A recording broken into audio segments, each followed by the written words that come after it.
Hello everyone, this is Ali Reza.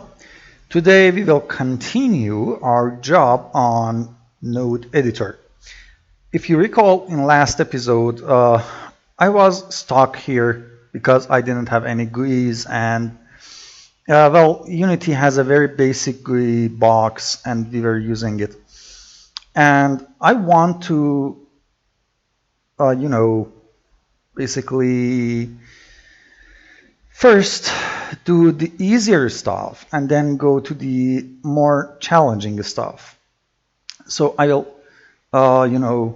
close everything but this, and I need to come into Photoshop now. So the very first thing I want is a new 32 by 32 pixels. And that should be enough, Okay. And it's here. I have to duck it somehow. There we go. So for the foreground, I use 41, 41, 41 on RGB. Okay. So if you go there, it's a dark gray, and this was the color that I got from Unity itself.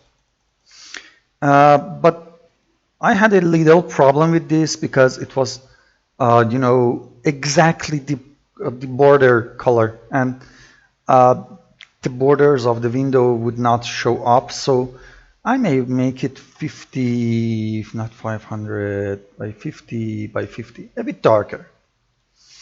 And we will fill the borders. Okay. Now, the top row and the bottom row, except the last pixel of them. Okay. Holding down Shift, drawing it. I want it to be a bit more, a tad bit lighter, something like that, and fill it. The other side of it will be darker, something around here, and fill it. Okay. And now we can save this guy inside our project, Visual Studio, and actually I will make a folder here called images, and I will save it as PNG view background. Okay, and I should call it graph view background. There we go. Now, if I come back inside Visual Studio, remember we have added a resources folder to this guy, I think. Maybe not. Well, no, here on the utility editor. Didn't I add a resources for you? Yeah, we added. So we want to add file, add existing file, and I will go to images and I will select, bitmaps and find the PNG and import it. And I need to make it public access, okay? And save it. Now, to get access to this guy, if you are familiar with the resources, it will return a byte array. And by the way, for this guy, properties, it says copy to output directory, do not copy. You want to say it, build action. You want to say that embed resources so that it will be injected into your DLL at the end. Okay? Now, we want to have a way to actually be able to convert this image to Unity's texture 2D.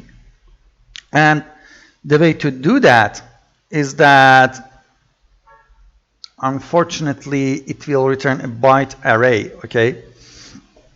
And we need to somehow access this guy. And it will be by using reflection. So if you are not familiar with reflection, it's a good time to get used to it. So we will start our graphic utility. Okay?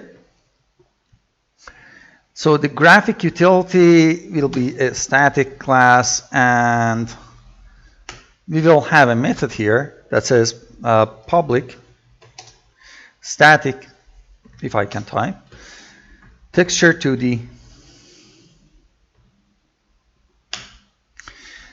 and we call load texture.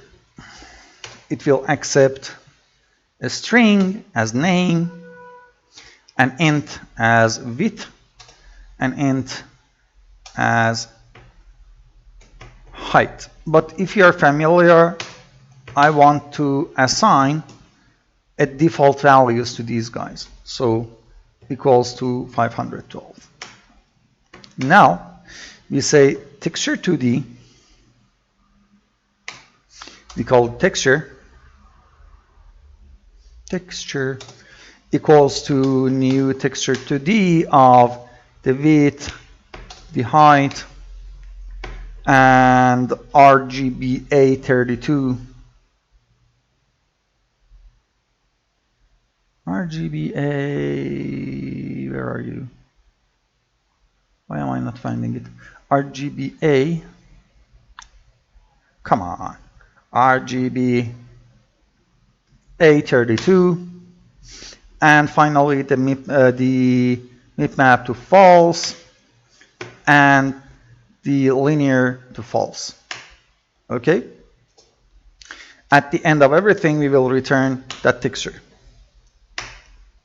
Now, here we want to first, basically in reflections, you always want to get access to your assembly and your file inside the assembly by some way, and then do whatever you want with that file, okay? So we want to first get the assembly, but thankfully the resources is sitting inside the utility editor, okay? So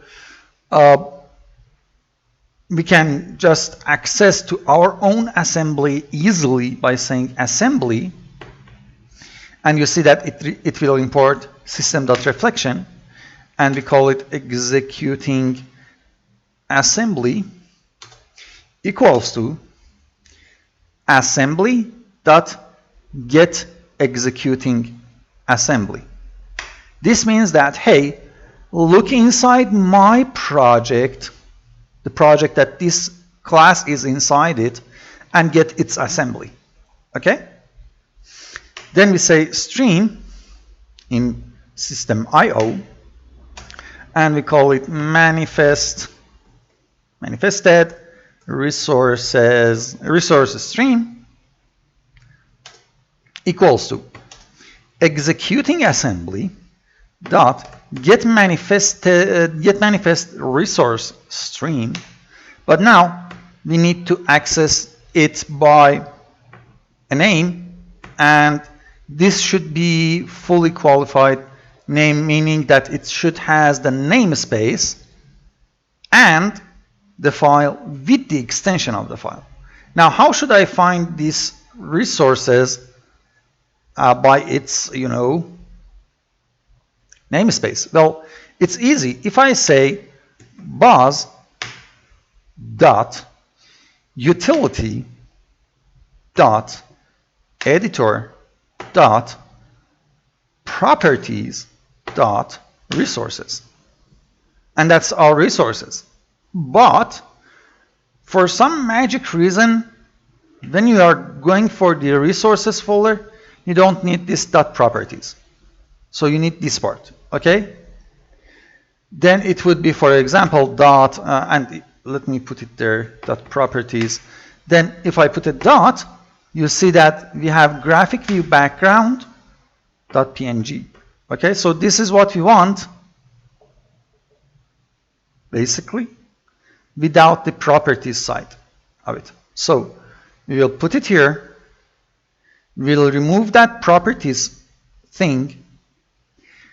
Then we will break this part to be plus and name that we send in, okay, .png. So that's our, manifested resources stream. It may look confusing because, you know, if we are accessing a manifested resource by its namespace, then why we are missing that properties? I don't know. This is how, you know, basically Visual Studio works. Inside the code, you would need that dot properties, but when you are looking by reflection, by the way, if you look, the resources folder says namespace provider to true, so it will provide a namespace by itself. So the namespace would be boss.unity.editor.resources.defile.png. That's why it will work this way. Okay? Now that we got our resource, we want to check if that resource exists. So we say if manifested resource stream does not equal null. So if it exists, we want to do two things. Else, we want to do another thing. So if it exists, we say texture.load image, and you see that it accepts a byte array. Okay, how we should get the byte array back from this resource is read to end. That's a method that we will add the manifested resource stream. Okay, and then we say manifested resource stream dot close. If we couldn't read it, then we say debug.log error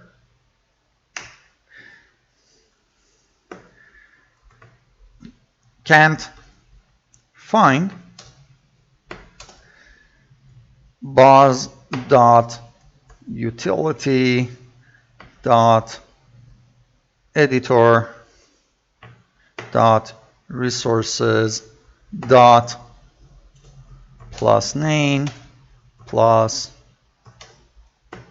.png. Okay, so we can't find it. We just say, hey, I didn't find it. And then we return the texture, but before that, we say texture dot alpha transparency equals to true. Then we say texture dot wrap mode equals to clamp. Texture dot filter mode equals to tree linear, and texture dot hide flags equals to hide and don't save. That means that hide it inside the Unity's editor and its hierarchy, and don't save it to the hard drive. I don't need to save it. Okay. Now, the only thing that happens is that we need to write this guy.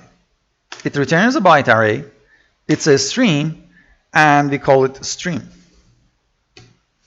Now, this code doesn't belong to me. I found it on, I think, was it? Let me see. Yeah, my email. Byte array from image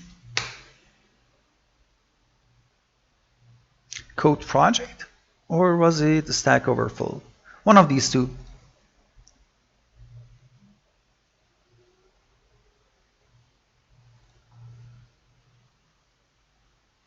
No, it's not this guy.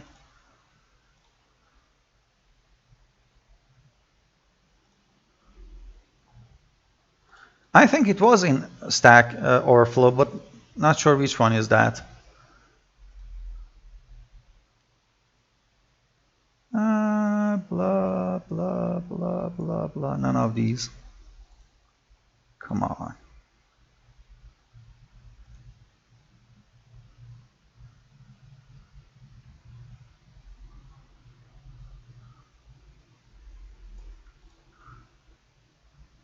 If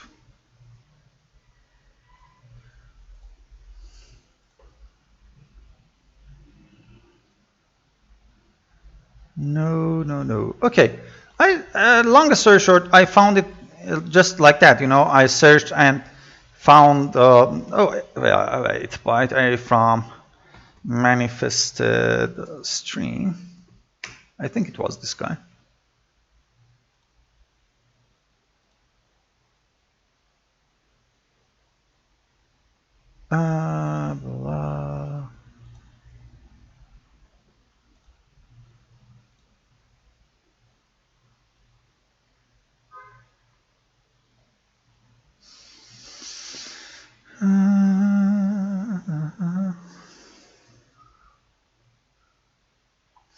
and C#, please.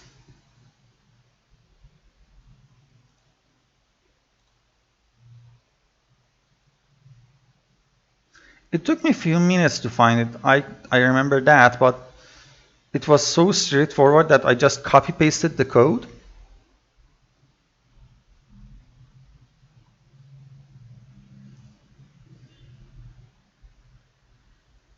Anyway, yeah, long story short, I found it from a web page, and honestly, it was a bit more advanced than what I thought. But here is the code. Long. Original position equals to 0. So we are starting with 0 byte in this string. So we say if stream dot can seek, means that if you see if we can go forward, then we say original position equals to stream dot position. So the position of the bytes in the stream, and they say stream dot position equals to 0. Okay, so that's that. Then we say try, and inside try we say a byte array of read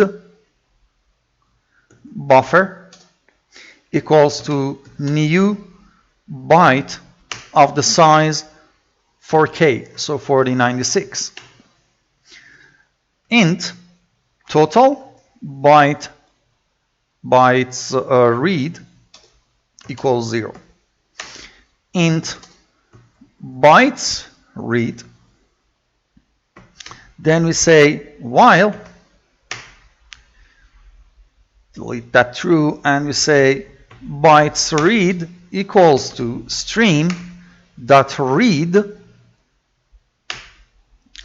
and it needs a read buffer, then total bytes read, then read buffer dot length minus total bytes read if this is greater than 0. Okay? And why are you not happy? I should put it here. Greater than 0. So if we are reading a stream from read buffer with this size, with this length, then is greater than 0, means that we still have bytes to read, then do the stuff for me. So we say total bytes read plus equals to bytes that we read already. Then we say if total bytes read equals to buffer, not that, read buffer dot length. Then we say int next byte equals to stream dot read byte. So we read a byte. Then we say if the next byte does not equals to -1. If it is equals to -1, it means that we are finished, we are done. Okay.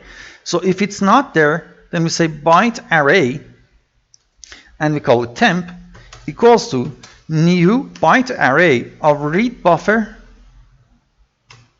dot length, and we multiply it by 2.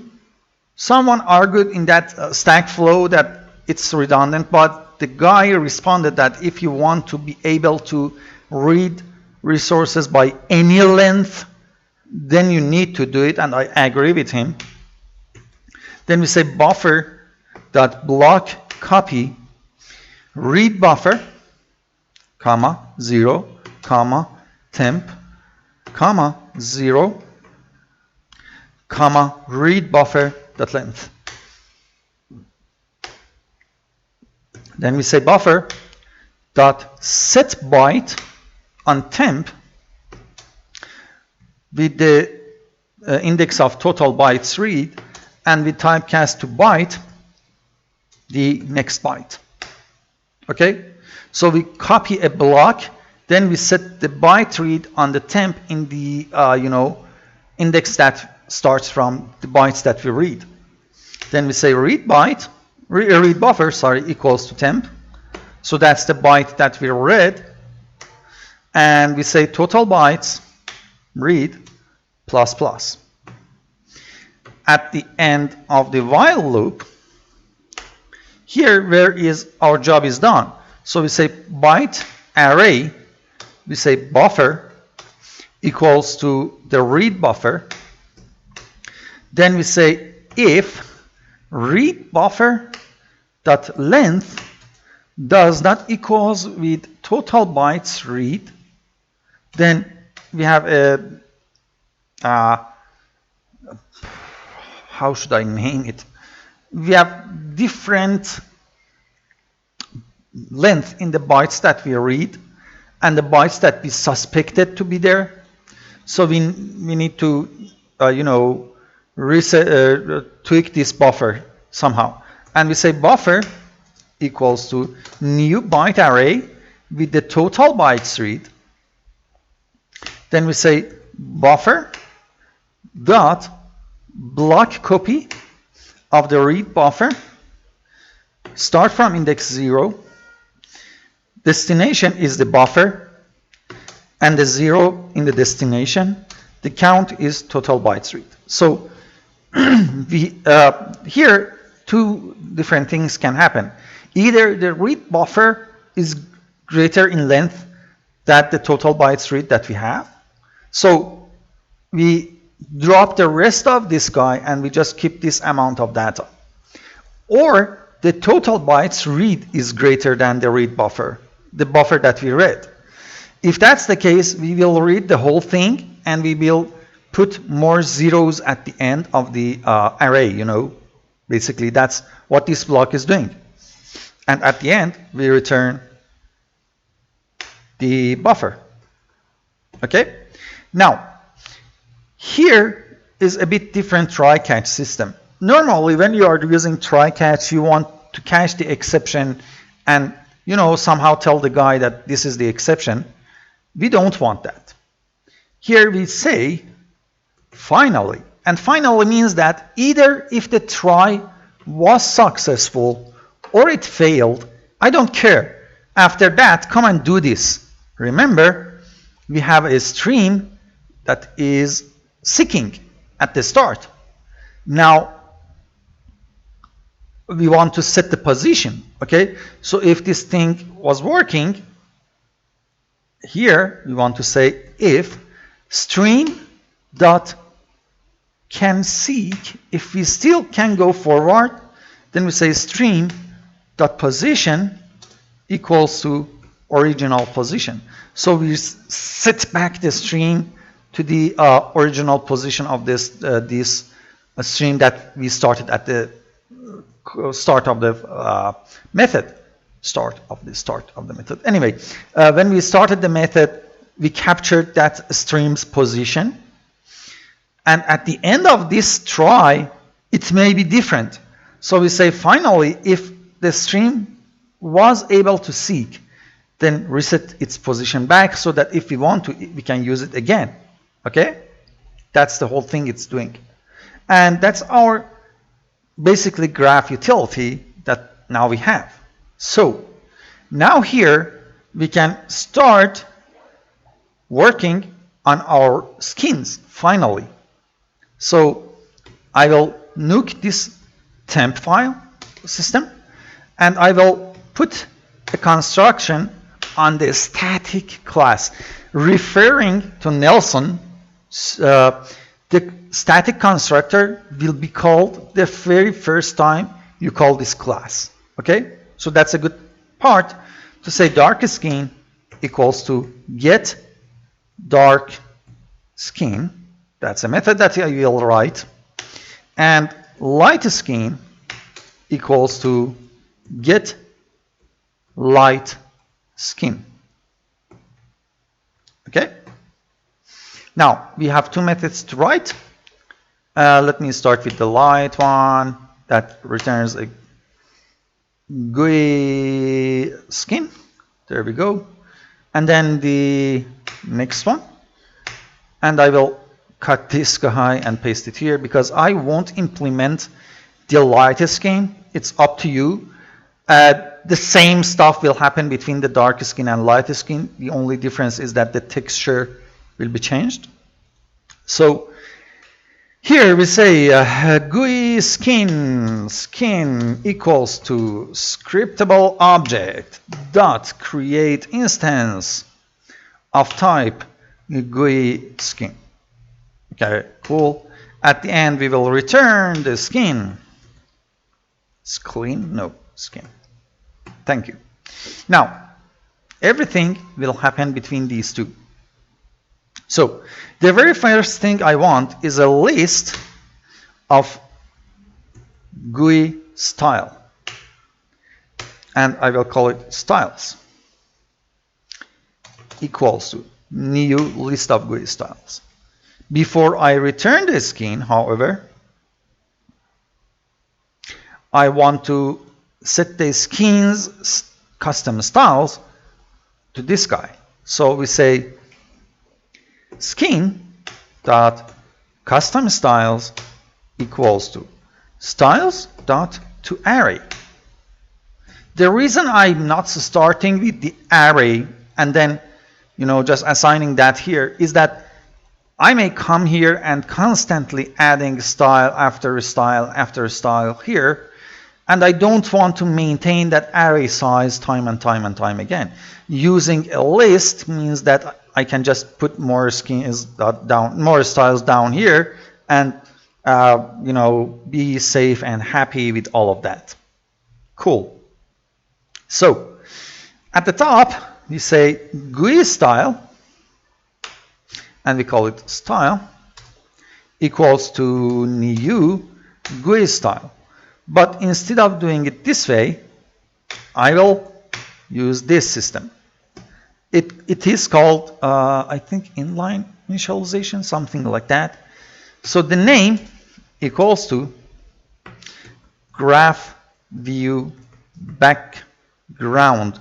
Be careful about your namings here because you won't have any IntelliSense. And we say normal equals to, and I will initialize it here. Then I will say border equals to new rect offset of 2, 2, 2, 2. Then I will say font size equals to, 18. Although we won't use the font, I think we will use the font, but anyway, alignment equals to equals to middle center, and stretch width equals to true. Okay, now the normal, here we say background equals to resources. No, I think, okay, resource is a class that I will make that view graph view background. Okay, I don't have this class and this property on it yet, but we say text color equals to, and here is another utility that I will add inside my graphic utility. We will see what its job, graphic utility dot color from 256 and 193, 193, 193, and this is 90, not 0, with the alpha of 75. The reason I have this guy is that, I got used to work with Photoshop, and most of the time I can use the Photoshop like, hey, okay, what is this color? 50, 50, 50. But then what is the proper color for Unity? Because Unity is 0 to 1. So that is why I use this little handy thing that I put inside my graphic utility that says, hey, public static, and it returns a color and says that, and it accepts int r, int g, int b, int a, and it returns simply a new color of r divided by 256f, and I can copy paste it.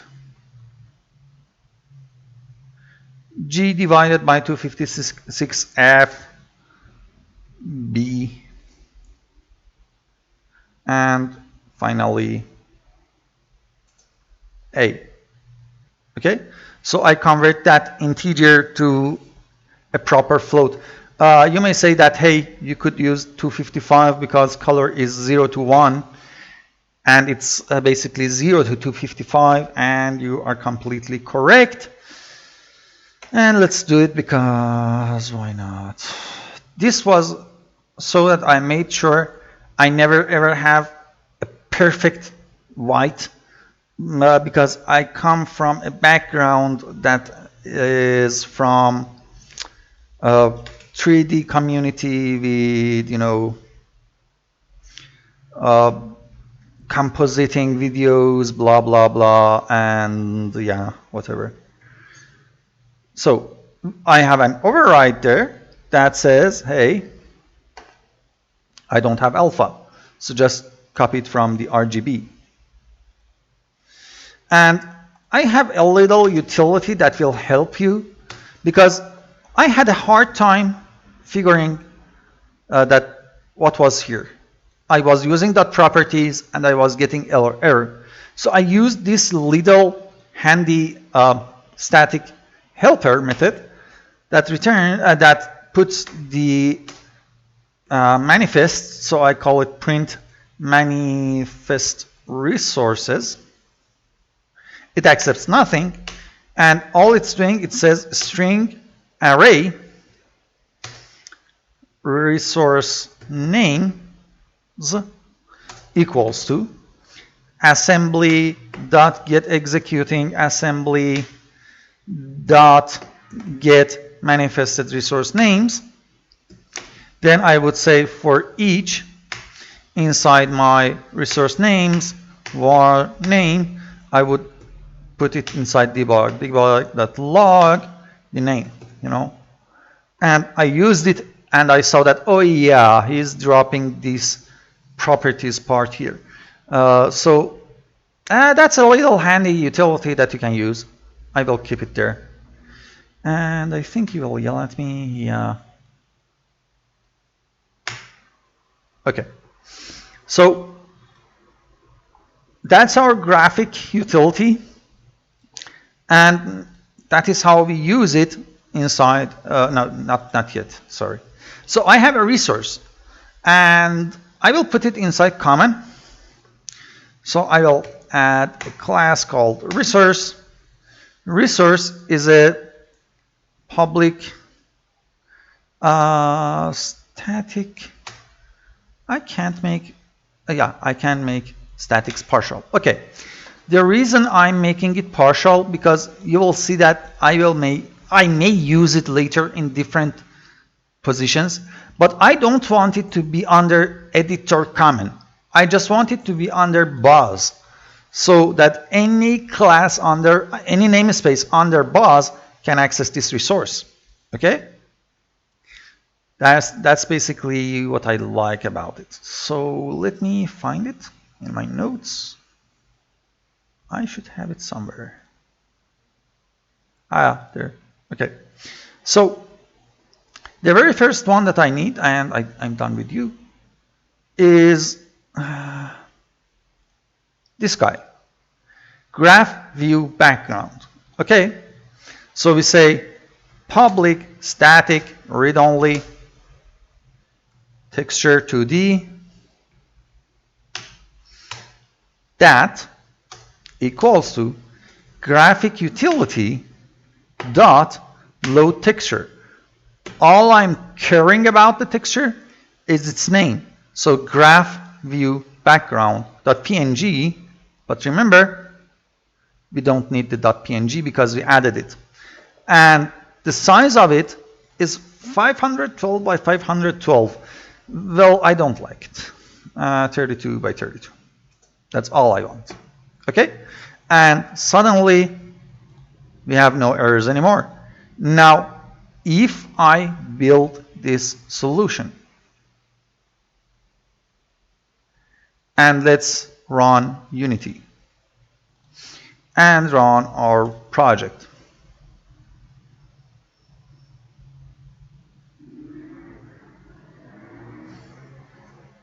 It will import all the DLLs.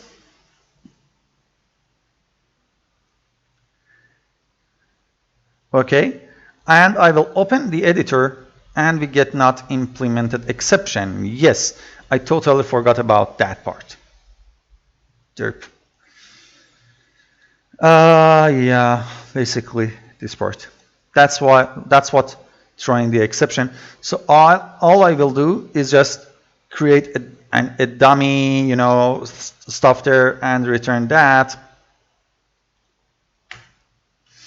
And I will make this part. Well, I can just do this. For time being, I don't care about the skins. Yeah. So build solution. And if I come back to Unity, I will not have this error now. If I click here, I don't see anything happen. That's because now I need to go back to my view base, and when I'm drawing the box, I need to use that GUI style. So I will say view skin dot get a style. The style I want is this guy. That. And I need to build the solution again. Come back to Unity, let it import the 4 DLLs for me, and as soon as I click here, I get this guy. Graph view background in a skin, mouse up, blah, blah, blah. Yeah. Okay. Let's create this window again. And I get the same error. This happened before for me. I'm sure that I don't have any typos because I just copy pasted it. Okay? But every now and then when you generate your skin after putting it inside the code, it may yell at you, but I still have that error. Graph view background in a skin, mouse drag.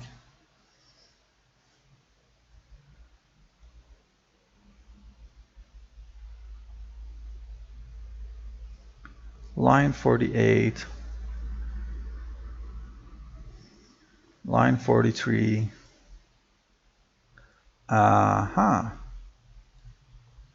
Oh, this is not good. This is not good. Let's see where is the problem. So we have this guy here. We have this guy here.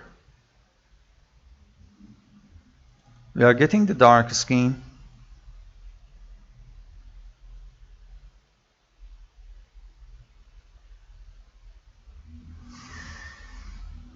View base. We are getting the dark skin.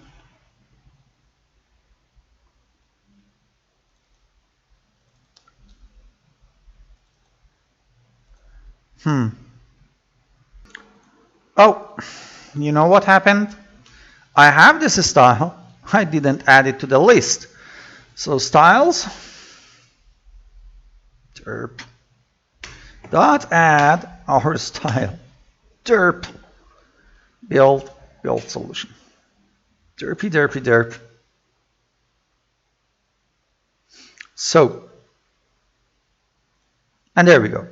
Now you see our editor. And the reason for this little, type of beveling is that in our graphic, we have this light border and dark border sitting beside each other on two views, and that is what you see inside our bordering. So, and by the way, the arrows is perfectly working. They will work until the end of the time.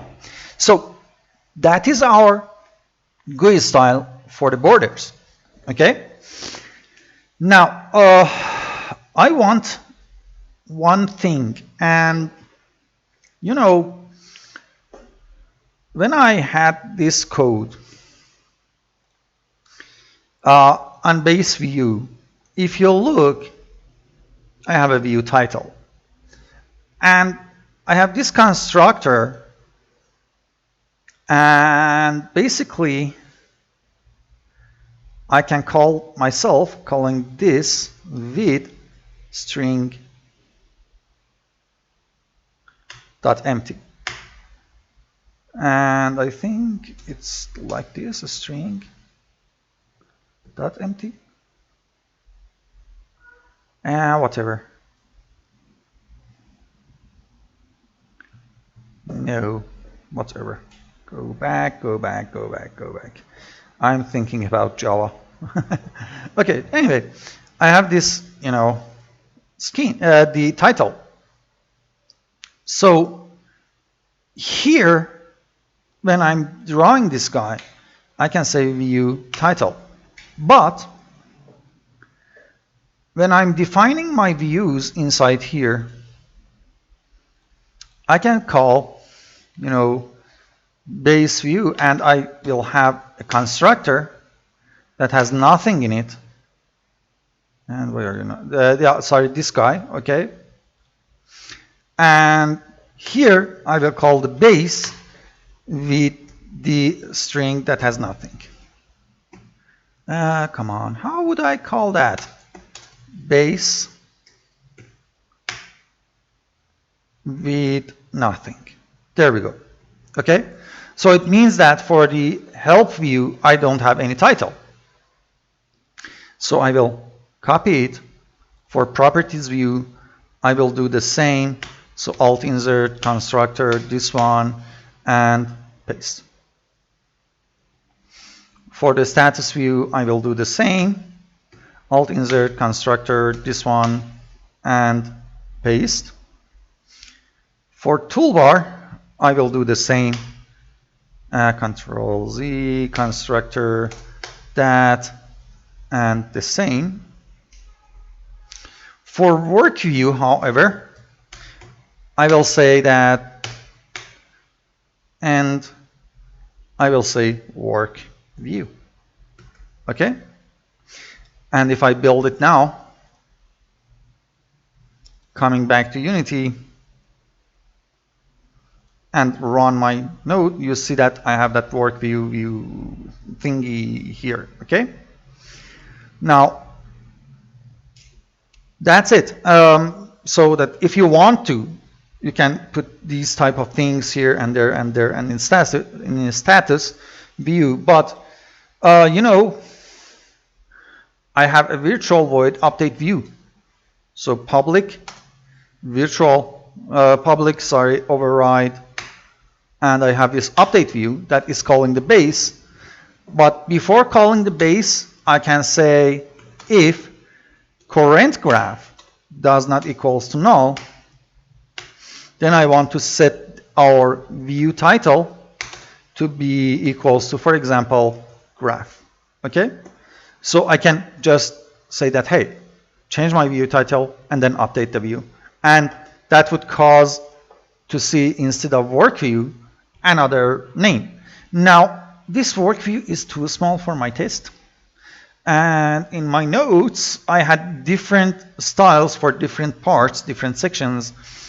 But I found that I can get rid of that with just one. And here is the thing.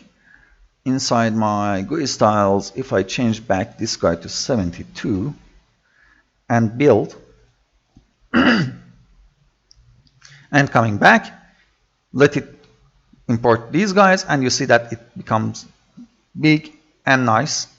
And because it's a string, basically, you can do whatever you want. Okay? Load a graph, create a graph, blah, whatever you want. What I prefer work view, because that would be enough to mention that, hey, I don't have any graph here. Okay? Like that. And in a status view, you can say, okay, no graph is loaded, create a graph or load a graph. And these things are coming later. We just want to start this guy and have the base functionality, basically. And you see what I meant by that 50, 50, 41, 41, 41. The 41 color was this grayish color here. And these two were so close to each other that when I would move my window here, I wouldn't distinguish these two colors from each other. It was a bit ugly. I like the 51 now. So that's our styling of our work view. In next episode, we will implement our base node and base graph. I'm not sure I put them here. No. And I don't know where they are. Or did I have anything here? There we go. I have a graph schema and node schema, but in the in here I have graph and node schema. We will implement these four, and we need to come to them time and inject the stuff in them as we go forward. Okay? So until next episode, have fun everyone. Bye bye.